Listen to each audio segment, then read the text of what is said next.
But just to set the scene and put my story into context, I'd like to share a few details about me and my daughter.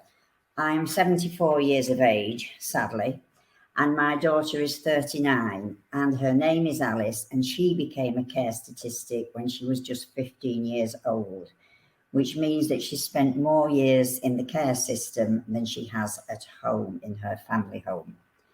She left home in a very hurried and unplanned way, a crisis situation having arisen, which made the situation at home both dangerous and untenable for all the family. It was the only course of action that we could do. So it wasn't a planned one where meetings, it just had to happen. I can still remember the day she left, and I remained quite traumatized for a long time afterwards. My overriding feeling at the time was one of guilt and sadness. So for the first 3 years, until she reached the age of 18, she lived in a children's home. And then she had to move into an adult setting, which was a big thing and very scary. It proved to be unsettling for Alice when she had to move, as the adult care system is very big. She was quite happy in the children's home. They looked after her very well, but I wasn't really a part of it. She was their child, and I was didn't see her very often, which really was very, very hard. The next place that she moved to was adequate. And I think I can just say adequate. It wasn't wonderful. I was welcome there, but the staff, although very well-meaning, didn't seem, compared to what is happening now, they didn't seem to be very well trained and didn't seem as though they were actually interested in progressing with Alice. She didn't have any objectives or plans in place.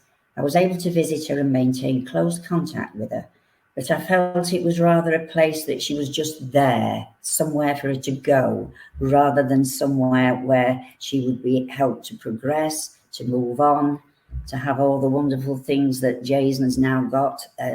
She just did nothing. It was a containing place rather than a place where any plans or goals were to be found.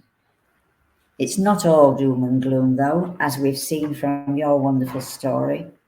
These dark feelings can be lessened, lightened, and even sometimes forgotten if you are able to find the right home setting for your child. As stated earlier, we must have mutual respect, and there must be good practice to make the placement happy and successful. And luckily for me, after a few false starts, I have found such a home for my daughter where she's safe, nurtured, cared for by professional and highly trained. And this is one thing that I feel Signet do. They train people very, very well. There's a very good training program, and you can see that they deal with things so well. I'm extremely grateful, and at least I feel confident now that Alice is in the right place.